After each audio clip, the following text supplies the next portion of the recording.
चलिए देखते हैं कार्यपत्रक नंबर 84। पहला प्रश्न है, पैटर्न को पहचान कर नियम बताइए और आगे बढ़ाइए। देखिए यह नियम बताया हुआ है, एक बार तीर ऊपर है और एक बार नीचे है। देख रहे हैं आप, एक बार तीर ऊपर की तरफ है, एक बार नीचे की तरफ है। एक बार ऊपर की तरफ है, फिर आगे क्या आएगा, एक बार नीचे की तरफ आएगा। इसी पैटर्न को दोहराते हुए आपको ये कंप्लीट करना है। तो अब की बार नीचे आएगा, तो इस प्रकार से ये तीर बना हुआ है, ठीक है। तो अब की बार क्या आ गया, नीचे, फिर से क्या आएगा, ऊपर,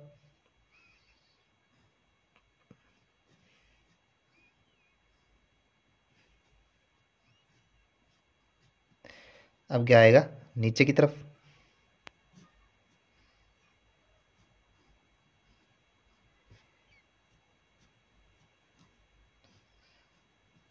अब फिर ऊपर,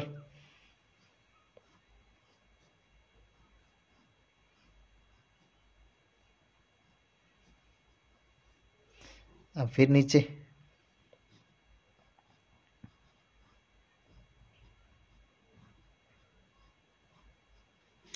अब फिर ऊपर की तरफ,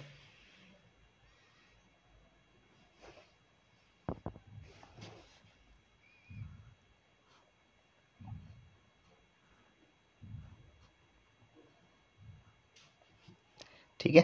पहला प्रश्न हो गया, इसमें एक बार तीर ऊपर की तरफ है, एक बार नीचे की तरफ।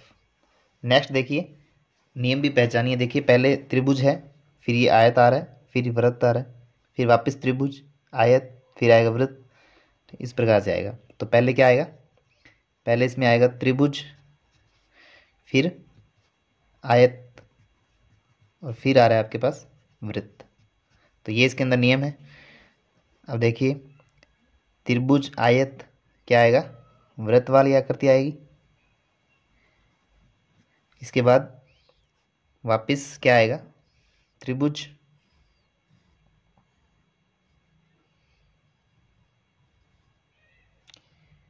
त्रिभुज बना देंगे।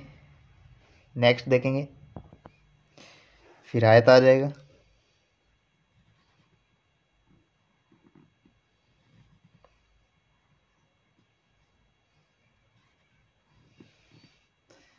उसके बाद फिर से वृत्त आ जाएगा।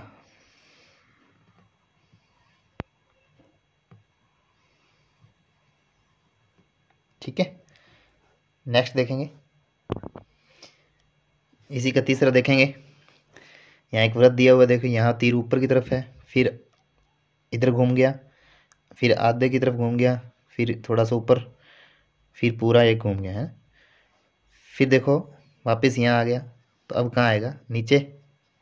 इसके बाद कहाँ आएगा, नीचे की तरफ, फिर इस साइड, फिर ऊपर की साइड आ जाएगा। ठीक है। नेक्स्ट देखिए चौथा प्रश्न, संख्याओं के पैटर्न को पहचान कर नियम बताइए और आगे बढ़ाइए। देखिए पहला, जैसे संख्या में 10 जोड़ने पर अगली संख्या प्राप्त हो रही है। देखो 10, 20, 20 और 10 30, 30 और 10 क्या आ जाएगा, 40, 40 और 10 कितना आ जाएगा, 50, 50 और 10 कितना आ जाएगा, 60। ठीक है। इसी प्रकार से यहाँ संख्या के पैटर्न को समझना है। देखो 3 में कितने जोड़े या कितने घटाएं, क्या कैसे संख्या आ रही है, 8 कैसे आ रहा है, 5 जोड़ने पर आ रहा है, फिर 8 में 5 जोड़ने पर 13 आ रहा है। ठीक है। तो नियम क्या बन रहा है, संख्या में 5 जोड़ने पर अगली संख्या प्राप्त हो रही है। तो 5 5 जोड़ के अगली संख्या बना लेते हैं। 13 में 5 जोड़ेंगे तो अगली आ जाएगी 18, 18 में 5 जोड़ेंगे तो हो जाएगी 23, 23 में 5 जोड़ेंगे तो 28। ठीक है। नेक्स्ट देखिए, 3 से 9 बन रहा है, 3 में 6 जोड़ के भी 9 बनता है, 3 का 3 से गुणा करने पे भी 9 बनता है। उसके आगे वाला देखो, 9 में 6 जोड़ें तो 15 आने चाहिए, लेकिन 6 जोड़ने वाला नियम नहीं चल रहा है यहाँ। तो 9 को 3 से गुणा करें तो 27 आता है। तो 3 से गुणा वाला, तो संख्या को कितने से, 3 से गुणा करने पर अगली संख्या प्राप्त हो रही है। ठीक है। 3 का 9, 3 से गुणा किया तो 9, 9 का 3 से किया तो 27, 27 का 3 से करेंगे तो कितना आ जाएगा, 81, 81 का फिर 3 से करेंगे, 3 एकम 3, 3 8 24, 243, फिर 3 से इसका करेंगे तो 3 3 9, 3 चौके 12, हासिल 1, 3 दूनी 6 और 1 7, 729। नेक्स्ट देखेंगे, 30 से 25 हो रहे हैं, 25 से 20 हो रहे हैं, ठीक है। 30 में से 5 गए 25, 25 में से 5 कम किए तो 20। तो संख्या में से क्या घटाने पर, 5 घटाने पर अगली संख्या प्राप्त हो रही है। तो फिर 20 में से 5 जाएंगे तो 15, 15 में से 5 जाएंगे तो 10, 10 में से 5 जाएंगे तो लास्ट में 5 आ जाएगा, ठीक है। नेक्स्ट देखेंगे 64, 64 का 32 हो गया, 32 के 16 हो गए, ठीक है। तो आधे हो रहे हैं, यानी किसका भाग दिया जा रहा है, 2 का भाग दिया जा रहा है।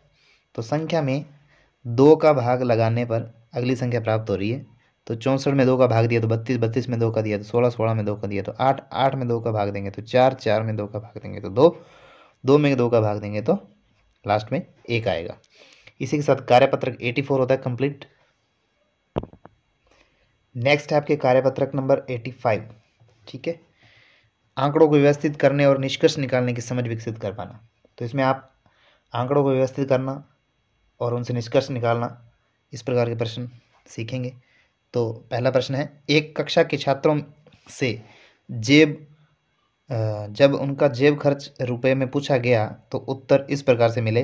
तो किसी ने बताया कि 2 रुपये, किसी ने कहा 5 रुपये, किसी ने 7 रुपये, किसी ने 4 रुपये, 7 रुपये, इस प्रकार से उन्होंने जेब खर्च बताया, ठीक है। और नीचे दी गई सारणी में प्रदर्शित करना है इनको, और नीचे प्रश्नों सारणी को पढ़कर प्रश्नों के उत्तर देने हैं। तो पहले तो ये सारणी बनानी आनी चाहिए। तो यहाँ से देखिए जेब खर्च 2 रुपये, तो यहाँ 4 रुपये, 5 रुपये, 7 रुपये और 10 रुपये लिखा हुआ है। तो यहाँ 10, देखिए 10 नहीं है, यहाँ 40 दे रखा है, तो इसको आप 10 कर लीजिए, मिस प्रिंट हुआ है। तो यहाँ से आपको देखते जाना और टैली करते जाना है, टैली मार्क्स लगाने हैं। तो देखिए पहले 2 है तो 2 वाले में टैली कर दीजिए, फिर 5 है 5 वाले में टैली कर दीजिए, ठीक है। उसके बाद 7 है तो 7 वाला तो किया हुआ है, और नेक्स्ट है 10, तो 10 वाले में आ जाएगा, 1 लिख देंगे। 7, 7 वाले में लिखा ही हुआ है। 5, तो 5 वाले में नेक्स्ट आ गया। उसके बाद है 2, 2 वाले में एक लाइन खींच देंगे। उसके बाद 7, 7 वाले तो लिखे ही हुए हैं। 4, 4 वाली लाइन में 1 लिख देंगे। फिर 10, तो यहाँ हो जाएगा 2, फिर से 2 आ गया तो 2 कहाँ आएगा, इधर। फिर 7, 7 वाला तो किया हुआ है। 4, 4 वाली लाइन ये रही। उसके बाद 2, 2 वाली कौन सी है, ये। फिर है 5, 5 वाली में लिख देंगे। 4, 4 वाली में लिख देंगे एक, और फिर से 2 आ गया। अब देखिए 4 हो चुके हैं, तो 5 का ये बंडल बनता है, इससे इस प्रकार से आड़ी लाइन खींच देंगे, तो ये 5 का एक पैकेट हो गया, ठीक है। उसके बाद 2 के बाद हम देखेंगे 4, 4 वाली लाइन में लिख देंगे। फिर 5, 5 वाली लाइन में लिख देंगे। उसके बाद है 7, 7 तो आ ही चुका है। फिर आएगा 5, देखो 5, तो ये 4 पहले हो चुके हैं, ये 4 अपने छूट गया था, ये 4, ये भी कितने हो जाएंगे, 5 का पैकेट। तो उसके बाद 7, 7 वाला तो ये आ ही गया इसके अंदर, ठीक है। तो मैं भाई इनको गिनना है, तो ये 5 का बंडल है, ये तो हो गए 5। तो 2 रुपये वाले 5 छात्र हैं, 4 रुपये वाले के ये भी 5 हैं, 5 रुपये वाले ये भी 5 हैं, और 7 रुपये वाले 5 और 6, 7, 8 हैं, ठीक है। 10 रुपये वाले कितने हैं, 2 जने हैं, 2 छात्र, ठीक है। अब नीचे सारणी को पढ़कर इनके आंसर देने हैं। 5 रुपये जेब खर्च वाले छात्रों की संख्या कितनी है। तो 5 रुपये वाले कितने हैं भाई, 5 रुपये वाले कितने, 5 हैं। और 10 रुपये वाले कितने हैं, 10 रुपये वाले कितने छात्र हैं, 2 छात्र हैं। तो ये 5 छात्र हैं, और ये कितने छात्र हैं, 2 छात्र हैं। कक्षा में कुल कितने छात्र हैं, तो टोटल कितने, 5, 5, 10, 5, 15, 15 और 8, 23, 23 और 2, 25। तो कक्षा में कुल कितने छात्र हैं, 25 छात्र हैं। इसी प्रकार से इसका दूसरा प्रश्न देखेंगे। कक्षा 4 के विद्यार्थियों के प्रथम टेस्ट में अंक इस प्रकार से थे, किसी के 2, किसी के 4, किसी के 5, ठीक है। तो इस प्रकार से इनको नीचे दी गई सारणी में प्रदर्शित करना है। तो सारणी बना लेनी है, टैली मार्क्स अभी बताया वैसे करने हैं। तो पहले देखिए कितने हो गए, 1, 2, 3, 4। 2 अंक प्राप्त करने वाले कितने छात्र हैं, 4। 3 अंक वाले कितने, 1, 2, 3, ये पूरा बंडल है 5 का। उसके बाद 4 अंक वाले कितने हैं, 1 2 3 4 4 हैं, 5 अंक वाले 2 हैं, 6 अंक वाले 2 हैं। अब नीचे सारणी को पढ़कर प्रश्न बताने हैं, उत्तर बताने हैं, लिखिए। तो इन प्रश्नों के उत्तर देने आपको। सबसे ज़्यादा छात्रों के प्राप्त अंक क्या हैं? तो सबसे ज़्यादा छात्र कौन से हैं? 5 छात्र ये हैं, इनके कितने अंक हैं? 3 हैं। ये सबसे ज़्यादा छात्रों के प्राप्त अंक क्या हैं? तो सबसे ज़्यादा छात्रों के प्राप्त अंक 3 हैं। नेक्स्ट, 2 अंक प्राप्त करने वाले छात्रों की संख्या कितनी है? तो 2 अंक प्राप्त करने वाले कितने हैं? 1 2 3 4। ठीक है, ये लिखा हुआ है यहाँ पे। कक्षा में कुल कितने छात्र हैं? तो कक्षा में कितने? 5 4 9 9 और 4 13, 13 2 15, 15 और 2 17। कक्षा में 17 छात्र हैं। तो इन प्रश्नों के उत्तर दे दिए हमने। सबसे ज़्यादा छात्रों के प्राप्त अंक 3 हैं, 3 अंक। और दूसरा प्रश्न था 2 अंक प्राप्त करने वाले छात्रों की संख्या कितनी है? तो 2 अंक प्राप्त करने वाले 4 छात्र हैं। और नेक्स्ट था आपका कक्षा में कुल कितने छात्र हैं? तो टोटल देख लिए हमने कितने छात्र हैं? 17 छात्र हैं। नेक्स्ट देखते हैं प्रश्न संख्या 2। प्रश्न संख्या 3 है ये, इसको 3 कर लीजिए, 2 हमने हल कर लिया।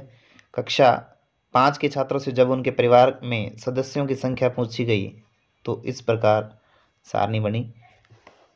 2 सदस्य वाले 2 छात्र थे जिनके परिवार में 2 सदस्य हैं, और 3 सदस्य वाले 7 थे। 4 सदस्य वाले कितने हैं? 10। तो 10 के लिए टैली मार्क्स बनाना आपको।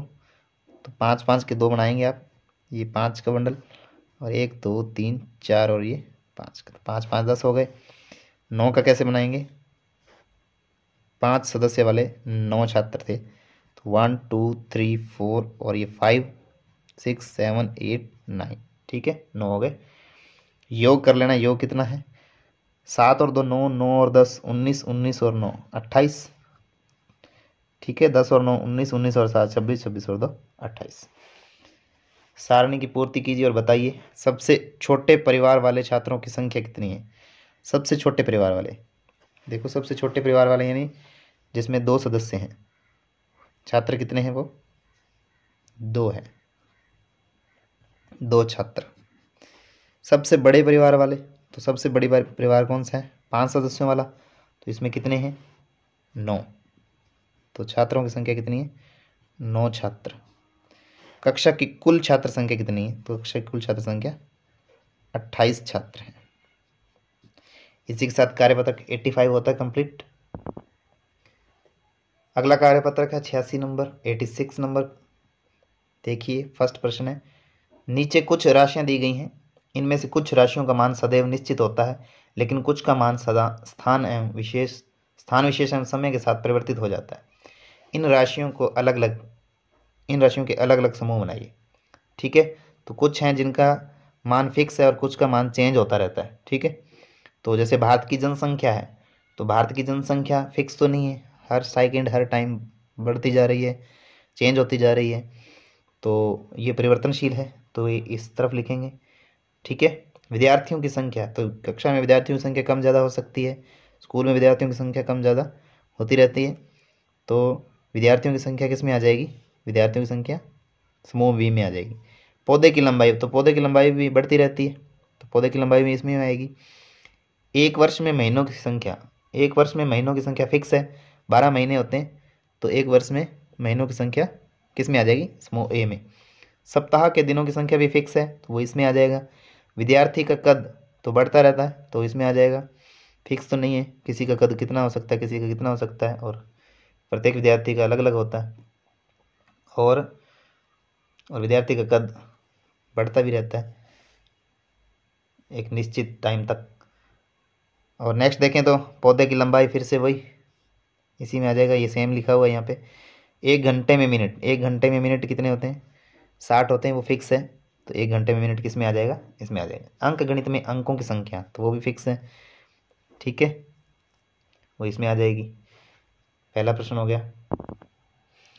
प्रश्न संख्या 2 देखिए, चर राशियों को सामान्यतः अंग्रेजी हिंदी वर्णमाला के अक्षरों से प्रदर्शित किया जाता है। नीचे कुछ राशियां दी गई हैं, उनमें से चर राशियां छांटी। तो अंग्रेजी के जो वर्णमाला के अक्षर होते हैं उनको हम चर राशियाँ कहते हैं, जिनका मान हमेशा बदलता रहता है। ठीक है, तो यहाँ से अपने चर राशियाँ ढूंढ लेंगे। ये 6b व्यंजक है पूरा, उसमें से b जो है वो चर राशि है, तो b हो गई। यहाँ x हो गई, इसमें चर नहीं, ये अचर राशि है, संख्या है, तो ये x हो गई। उसके बाद p हो गई। नेक्स्ट क्या हो गई आपके पास 18 p है, इसमें से पूरा व्यंजक है ये, इसमें से p तो हमने पहले लिख चुके हैं। तो फिर है a, 3a में से क्या आ जाएगा a, और यहाँ से q हो गई, और फिर क्या आ गया s, तो s भी क्या है, चर राशि है। नेक्स्ट देखेंगे प्रश्न संख्या 3। नीचे दी गई प्रत्येक आकृति का क्षेत्रफल a वर्ग सेंटीमीटर है, तो आकृति के छायांकित भाग का क्षेत्रफल लिखिए। तो पूरी आकृति का क्षेत्रफल है a वर्ग सेंटीमीटर।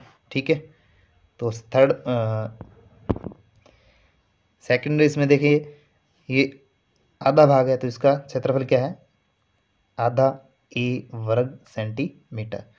इसी प्रकार से ये कितना हिस्सा है, तो ये टोटल 3 हिस्से हैं, उसमें से 2 छायांकित है, तो 2/3 है, 2/3 है, 2/3 a वर्ग सेमी।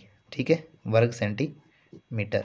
नेक्स्ट देखेंगे तो ये 1/4 है, 4 में से 1 छायांकित है, 1/4 a वर्ग सेंटीमीटर। इसके बाद देखेंगे फिफ्थ, तो यहाँ 2 छायांकित भाग है, और टोटल कितने 1 2 3 4 4 और 4 8, तो 2/8 a वर्ग सेमी। ठीक है, नेक्स्ट देखेंगे 1 2 3 छायांकित है, और टोटल हैं 1 2 3 4 5 6, 3/6 a वर्ग सेंटीमीटर। ठीक है, इसी के साथ कार्यपत्र